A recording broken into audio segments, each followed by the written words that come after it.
बाहर से दिखाना कोई बड़ी बात नहीं है। हम लोगों की सबकी आदतें क्या है? शो ऑफ, है कि नहीं?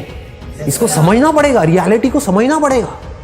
हमारी सबकी आदत है शो ऑफ, अंदर से खोखले हैं, बाहर से पता नहीं क्या दिखा रहे हैं जैसे उससे कुछ होने वाला है। कुछ नहीं होने वाला है।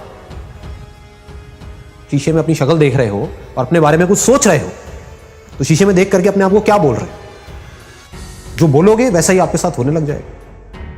उसी लेवल का कॉन्फिडेंस आपकी आंखों में नजर आएगा, वो जुनून नजर आएगा, वो फितूर नजर आएगा, वो पैशन नजर आएगा। कुछ करना नहीं पड़ेगा उसके लिए। आप समझ गए ना? एक है आप अंदर से एनर्जी लगा रहे हो, एक है अंदर से एनर्जी निकल रही है। दोनों में जमीन आसमान का फर्क है। आप चुपचाप भी बैठे होंगे किसी के साथ में, लेकिन आपकी आंखों में कुछ नजर आ रहा होगा, इस दुनिया को एक स्पार्क नजर आएगा। अकेले में 24 घंटे जो आप अपने अंदर ही अंदर अपने बारे में बोलते हो, जो आप अपने बारे में सोचते हो, वैसा ही आपके साथ में होता है, क्योंकि उसी लेवल के आपके एक्शंस होते हैं, उसी लेवल की आपकी एनर्जी होती है। अपने एक्सपीरियंस से बोल रहा हूं, तो थ्योरेटिकल बातें नहीं कर रहा। देखो, अगर अपने माइंड में कुछ चिंदी सोचोगे, छोटा मोटा सोचोगे तो वैसे ही बनोगे, कुछ बड़ा सोचोगे तो बड़ा बनोगे। तो सोचना है तो बड़ा ही सोचते हैं ना, और थोड़ा बड़ा क्यों सोचना है? सोचना है तो पूरा ही बड़ा सोचो ना।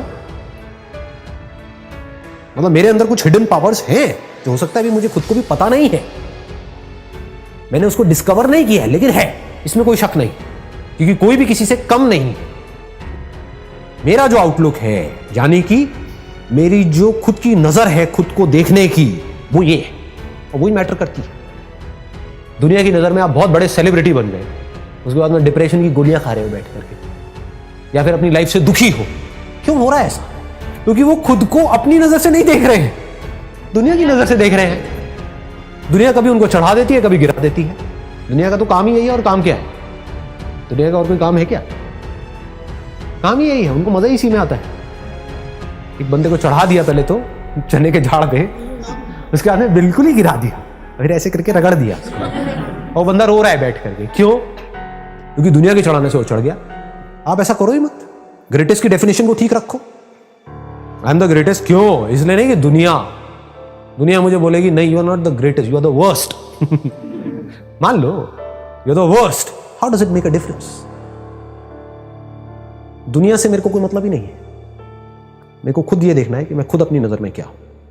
और जेन्युइनली बता रहा हूं, अगर खुद आप अपनी नजर में ग्रेटेस्ट बन गए, तो आपके जो एक्शंस होंगे, आप जिस तरह से बोल रहे होंगे, आपके साथ में जो लोग होंगे, उनको कुछ अलग ही नजर आएगा आपके अंदर। You become like a magnet. ऐसे लोग मैग्नेट्स होते हैं क्योंकि उनमें एक कमाल की एनर्जी उनके अंदर से निकल रही होती है। सबको एनर्जी अच्छी लगती है। किसी को डल लोग, थके हुए लोग अच्छे लगते हैं क्या? बैठे अपनी लाइफ के दुखड़े रो रहे हैं, खुद फ्रस्ट्रेटेड हैं, आपको भी फ्रस्ट्रेटेड कर रहे हैं, ऐसे लोग अच्छे लगते हैं? या वो लोग जो चार्ज्ड अप है, जो चार्ज्ड अप है पूरी तरह से? ग्रेटेस्ट कौन है? वो नहीं जो कुछ बहुत बड़ा कर रहा है। ग्रेटेस्ट की डेफिनेशन को भी ठीक रखना अपने माइंड में, नहीं तो कंफ्यूज हो जाओगे। कि अगर आप एक डॉक्टर हो तो कौन है ग्रेटेस्ट? वो डॉक्टर जिसका नाम बहुत ज्यादा है, या वो डॉक्टर जिसका काम एक्स्ट्राऑर्डिनरी? यानी कि ग्रेटेस्ट मतलब क्या? कि जब मेरे अंदर से जो आ रहा है, तो I have the courage to go for it, no matter what, then you are the greatest person. तो आपको दुनिया की कोई ताकत बांध नहीं पाएगी, कहीं पर भी आपको कोई रोक नहीं पाएगा। हर जगह पर आपके अंदर कुछ नजर आ रहा होगा। लोग, आपकी जो एनर्जी होगी वो इन्फेक्शियस हो, वो पागलों की तरह आपके साथ जुड़ना शुरू करें। मतलब क्या है कि खुश रह के काम करना चाहिए। पूरी दुनिया क्या कर रही है, कभी ध्यान से ऑब्जर्व करना। लोगों खुश होने के लिए काम कर रही है। दोनों में जमीन आसमान का फर्क है। अगर ये आपको बारीकी से मेरी बात समझ आ जाए ना, तो बहुत आगे जाओगे लाइफ। पूरी दुनिया क्या कर रही है? खच्चरों की तरह, जैसे गधा होता है, गधे को क्या चाहिए होता है? दिन के एंड में चारा चाहिए होता है। तो काम इसलिए नहीं कर रहा, गोल गोल इसलिए नहीं घूम रहा, उसको रस्सी से बांधा हुआ है, डंडे भी पड़ रहे हैं, सब कुछ हो रहा है, इसलिए नहीं कि मेरे को मजा आ रहा है वो बोझा ढो करके, इसलिए कि मेरे को दिन के एंड में चारा मिले। और अगर मैं अच्छे से काम करूंगा तो मुझे गधी भी मिलेगी। फिर मेरे छोटे छोटे गधे गधी होंगे, फिर उनको भी मैं इसी काम में लगा दूंगा।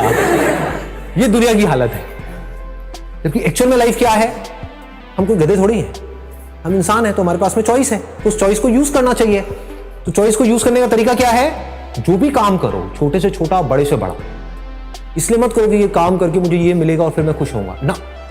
काम ही करो खुश होकर, मतलब खुश रहो हमेशा और अपनी खुशी को उस काम के थ्रू एक्सप्रेस करो। फिर आप जो भी काम करोगे उसमें प्यार होगा, उस काम के ऊपर आपकी खुशी की छाप होगी, उस काम में एक नशा होगा, कुछ मजा होगा, मस्ती होगी। जैसे होता है ना, कुछ सिंगर्स होते हैं उनकी आवाज में एक अलग ही मजा होता है, नशा होता है, आपको कहीं और ही ले जाते हैं। यू ट्रांसेंड का मतलब होता है कि आप कहीं और ही चले गए, किसी और ही दुनिया में चले गए, सब भूल गए, अपने सारे दुख भूल गए कुछ देर के लिए, जब तक उसका गाना सुन रहे हैं, उसकी आवाज़ सुन रहे हैं। तो आपकी आवाज़ में, आपके काम में, आपके एक्शंस में, आपकी आंखों में कुछ होगा। एक है आप खुश होने के लिए काम करो, एक है खुश रहो और अपनी उस खुशी को एक्सप्रेस करने के लिए काम करो। दोनों में जमीन आसमान का है। तो आपको ये दूसरे ऑप्शन को पकड़ करके रखना है। अगर इसको समझ पाओ तो बड़ा मजा आएगा, लाइफ में वैसे भी बहुत आगे तक जाओ। इसको भी याद रखना लाइफ में, ये बहुत इंपॉर्टेंट है, इसीलिए मैं इस पॉइंट को यहां पर टच कर रहा हूं। कहीं माइंड में ऐसे कोई नोशन नहीं बनाने हैं कि बिल्कुल ही आप जिसे कहते हैं ना घोचू बन जाओ लाइफ में, कि बस सुबह से रात तक पढ़ते ही रहना है, पढ़ते ही रहना है, पढ़ते ही रहना है। अबे करोगे यार इतना पढ़ करके, मतलब कुछ बन भी गए तो उससे होगा क्या, वो सब फ्यूचर में है। करना क्या है, बैलेंस बनाना है, पढ़ना है, लेकिन साथ साथ में ये नहीं है कि हम लाइफ को एंजॉय ना करें, क्योंकि एक बार जैसी आदत पड़ गई वैसी पड़ जाएगी। ये मत समझो कि मैं वो बंद करके एंजॉय करूंगा, आदत की बात है ये। अगर मस्त रहने की आदत है तो है, जैसे मेरी आदत से नहीं है, स्कूल टाइमिंग से ही है, तो मस्त रहने की आदत है तो है। अब इससे आपको जवाब मिल जाएगा कि लाइफ में बैलेंस कैसे बनाते हैं। बैलेंस का मतलब लोग ये समझते हैं कि हमेशा हम खुश रहें, हमेशा पॉजिटिव रहें। नहीं जी, रो रहे हो तो खुल के रोना है, ठीक है। दुखी हो रहे हो तो पूरी तरह से होना है, हंस रहे हो तो खुल के हंसना है, जी रहे हो तो खुल के जीना है। मतलब कि लाइफ बहती रहती है, बहती हुई नदी के जैसी है जिंदगी बच्चों की, और बड़ों की कैसी है ज्यादातर, हाँ नॉट एवरीबॉडी, क्योंकि मैं भी बड़ा ही हूं ज्यादातर स्टैग्नेंट, बस अपने बिलीव्स को पकड़ करके बैठे हुए हैं, अपने आप को बदल नहीं रहे हैं टाइम के साथ साथ में। You must be always flexible, अपने अंदर के बच्चे को हमेशा जिंदा रखना है, उसको कभी मरने नहीं देना है किसी भी हालत में। और अंदर के बच्चे को जिंदा रखने का मतलब यही है कि लाइफ में कभी भी ज्यादा सीरियस नहीं होना है। अगर इस देश का आपको प्राइम मिनिस्टर भी बनना है आगे जाकर के, व्हाई नॉट, आगे जाकर के अगर आप प्राइम मिनिस्टर भी बन जाते हो, एचआरडी मिनिस्टर भी बन जाते हो, कुछ भी बन जाते हो, लेकिन अपने अंदर के बच्चे को मत मरने देना, बस ये याद रखना। और बच्चे बन करके आप बच्चों की प्रॉब्लम सॉल्व कर रहे हो, कितना मजा आएगा। लाइफ एक गेम की जैसी है, लेकिन आप इस गेम में सीरियस हुए पड़े हो तो क्या होगा, आप सही डिसीजंस ले ही नहीं सकते। इतनी सी बात को समझो कि जिंदगी एक खेल है। अगर ऐसा आप मान लेते हो तो आपका गया क्या, ये बताओ मुझे। आपको सब कुछ मिल गया लेकिन आपका गया कुछ भी नहीं, क्योंकि अब इस खेल को आप अच्छे से खेल सकते हो। फिर 24 घंटे आप यही दिमाग लगाओगे कि अब कहां पर इस खेल में ना क्या कमी रह गई है। जैसे वीडियो गेम खेलते हैं, हम सब खेलते हैं, उसमें क्या पहले दिन में जब आप खेल रहे होते हो आप एक्सपर्ट हो जाते हो? पहले दिन में क्या 10वें लेवल पे पहुंच जाते हो? नहीं पहुंचते हो, टाइम लगता है ना। लेकिन क्या आप पहले दिन में 10वें लेवल पे नहीं पहुंचे तो क्या खेल खेलना बंद कर देते हो? उसको परफेक्ट करते रहते हो, बार बार गिरते हो, फिर जीरो से शुरू करते हो, फिर गिरते हो, फिर जीरो से शुरू करते हो, फिर उसको बेटर करते हो, बेटर करते हो, बेटर करते हो। धीरे धीरे आप क्या होता है, आपका लेवल बेटर होने लग जाता है। आप 5वें पे जाते हो, 10वें पे जाते हो, 20वें पे। अब जिंदगी के खेल में वीडियो गेम में क्या फर्क है? वीडियो गेम में एक एंड आ जाता है, एक एंड आ जाता है कि ये 50वां लेवल है, इसके आगे और कुछ नहीं है। जिंदगी के खेल में कोई एंड ही नहीं है, there is no end, and that is the beauty of life. That perfection is just a word which does not exist in reality. That is the beauty of life. नहीं तो मैं करता क्या, समझ रहे हो? नहीं तो आप करोगे क्या? अगर परफेक्ट हो गए तो अब खेल में मजा ही नहीं रह गया।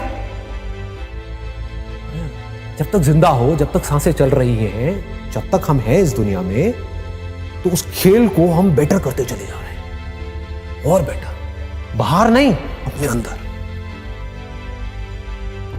और अगर अंदर के खेल को आपने परफेक्ट कर लिया तो आपको यह भी पता होगा मेरे को किस आदमी से कैसे बात करनी है, कैसे नहीं करनी है। मतलब अब आप अवेयर हो गए उस खेल में। अभी आप अवेयर नहीं हो, अभी आप बस अपने बारे में सोच रहे हो, आप सामने वाले के बारे में नहीं सोच रहे हो। एक ऐसा एंट्रेंस जो आप क्रैक करना चाहते हो, उसके लिए जो पढ़ाई करनी है वो आपको करनी पसंद नहीं है, तो वो क्या है? टॉर्चर नहीं है। टॉर्चर है ना, तो उस टॉर्चर को सहने की मोटिवेशन कहां से आएगी? कुछ भी, what ever it is, that could be football, that could be cricket, that could be anything, what ever you like doing, whatever your interests are, whatever your passions are, चाहे उसका आपके प्रोफेशन से connection है या नहीं है, उसमें गोल बना दो मास्टरी को। I want to be the best in it, as best as I can, not in comparison to somebody. मुझे अपना बेस्ट वर्जन बनना है। तो जब इस तरीके से आप उसके लिए बोल रहे हो, तो क्या यही फीलिंग उसमें भी नहीं आएगी जो आप तैयारी करने वाले हो? लगाओ थोड़ा सा दिमाग। एक एटीट्यूड ही तो होता है, और क्या है? ग्रो करना है, अपने आप को बेटर बनाना है। जिसका ये एटीट्यूड है, क्या उसका हर चीज में एटीट्यूड नहीं आने लग जाएगा? फिर अब आप अपने आप को शीशे में देख करके बोल सकते हो, I am going to be the master of this particular topic. देखता हूं कौन मुझे रोकता है। I am going to be the master of this particular game. Then you can extend it further by saying, I'm going to be the master of the game of life.